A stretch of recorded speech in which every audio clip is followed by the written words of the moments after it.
Good morning, my Real News Midday TV family. Thank you so much for tuning in this morning, and I'm wishing for everyone a wonderful and a productive day.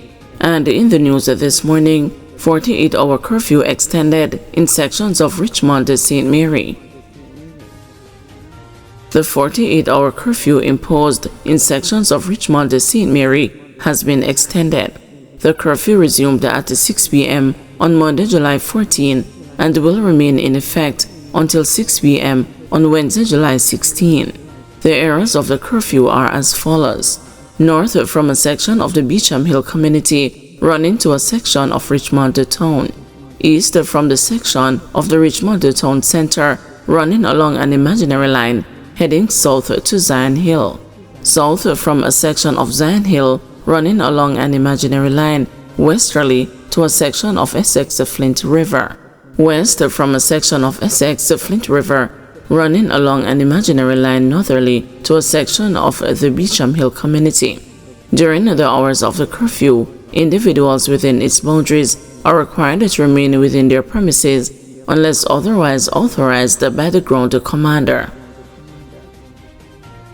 Delivery truck driver in Maitland trial completes a testimony.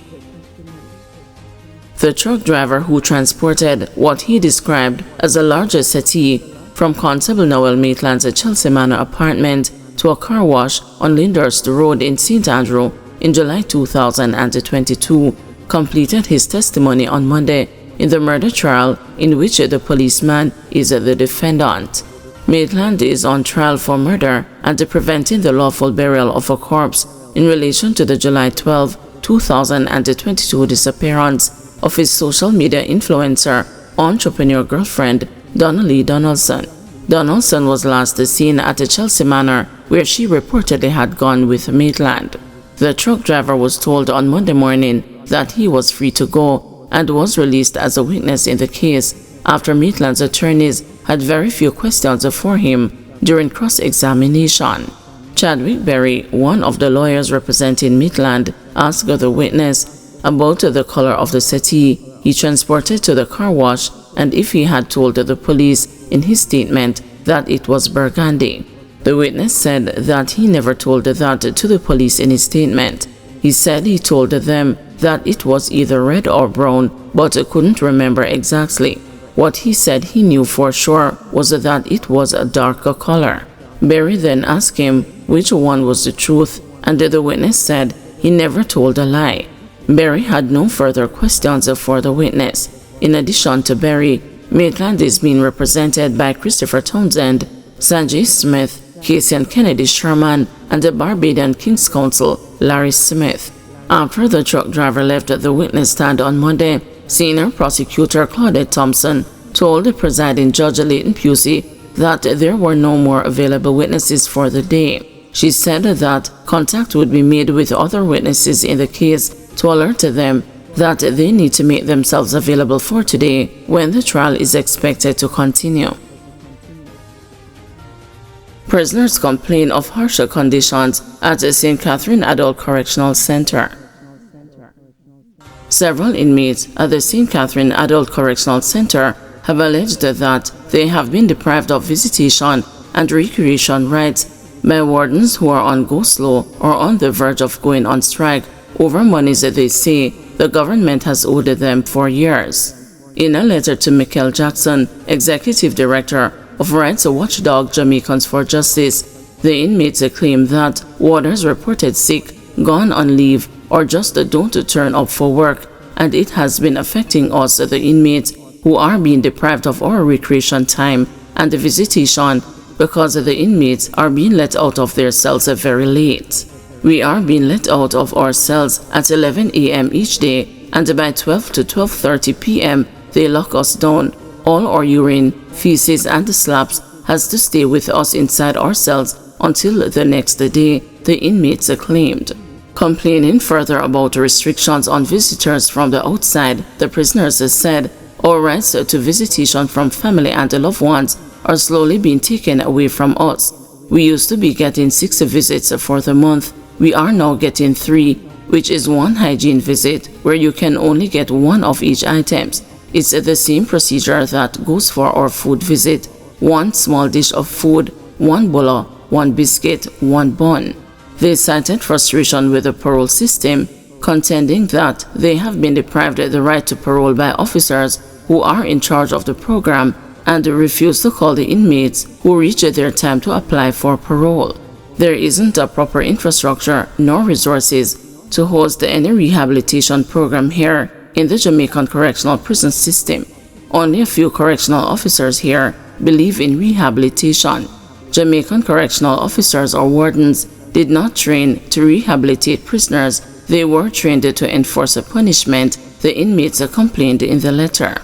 The inmates also alleged that several of them have been given outdated medication by medical officers working in the prison and said most of us have health issues. The medical here is of no use. Whenever an inmate is seen by a doctor who would prescribe some form of medication for that inmate, it would take weeks, if possible, sometimes months, for him to get that medication. They further complained that meals prepared at the prison are unfit for human consumption and are being taken home by wardens to feed their animals daily. In addition, the incarcerated individuals said the buildings housing them are overrun by roaches, ants, lizards, bedbugs, snakes, centipedes, spiders, rats, and cats, while claiming that the authorities play a blind eye because they don't care a bit. As for their living conditions, which they describe as unbearable, the inmates say the 10 by 5 feet cells, which generally house 3 individuals, are without a proper running water or toilet facilities. When one wants to defecate, they have to defecate on paper if they have any available in their cell. If not, they had to sometimes use their own clothes to defecate on, after which you would wrap the feces into plastic bag, then keep it in our cells until the officers come to let us out for recreation time. We then dispose of it in the rubbish bin beside the kitchen and the bakery. That's where it stays until the rubbish truck comes to collect the garbage, they said. The JFJ, in driving home a call for immediate reform of Jamaica's lockups, prisons and juvenile correctional facilities, said the inmates' distress call come at a time when Jamaica is under review through the United Nations Universal Periodic Review, where countries evaluate each other's human rights records. JFJ said alongside rights groups Stand Up for Jamaica, it has submitted a report to the UPR documenting systemic failures in the island's prison system, including overcrowding, inhumane conditions, and human rights violations. Most of the inmates' accounts are corroborated by similar statements made by other inmates, attorneys, and the staff within the system who have called our office asking to speak anonymously. Last year, we interviewed 2 attorneys who described in graphic, horrific detail the inhumane conditions endured by both the prisoners and the detainees. Our stomachs turned during the interview, as no human should ever experience what was being described, the JFJ's executive director said. According to Jackson, JFJ received several whistleblower complaints in 2024 about unsanitary cells, lack of medical care, and abuse, while SUFJ recorded 25 ill-treatment complaints between 2023 and 2024, including beatings for trivial reasons.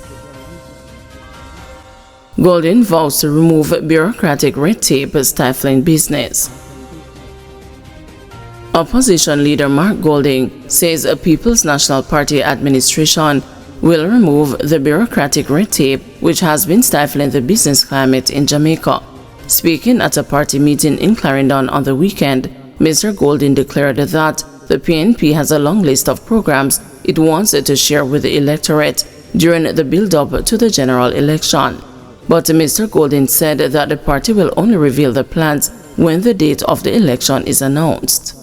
I'm going to look at the bureaucracy and all the rules and all the procedures in government and see how we can make them easier for the people, make them less expensive for the people, to help the economy move forward, and so we can build a strong economy, creating wealth for the people of Jamaica. I am going to help when it comes to investment. I'm going to help investors get through their business. If they have any issues in government, working with my line ministers, because we want this economy to generate good, well-paying jobs so the wealth can be created here. We want our people to be able to meet their aspirations right here on this beautiful rock. So comrades, we have a lot of good ideas, a lot of good plans, and we have more to tell you, but we're not ready to tell you yet because we don't have fixed election dates in Jamaica. We don't know when him going to call it, and we know that if we tell them everything too soon, they're going to cut those ribbons as well and try own it, and we're none of that. JLP chairman tells the supporters to prepare for election announcement. Jamaica Labour Party chairman Robert Montague has called the four-party supporters to gear up for the announcement for the date for the next general election. The announcement will be made by Prime Minister Andrew Holness. Addressing party supporters at the Area 2 Council Gospel Concert in Old Harbour, St. Catherine on Sunday night, Mr. Montague said that the party's election machinery in the region is ready. We have our 18 candidates in Area Council 2. The canvas ready, the workers ready, the voters ready. We are ready, we're ready, we're ready.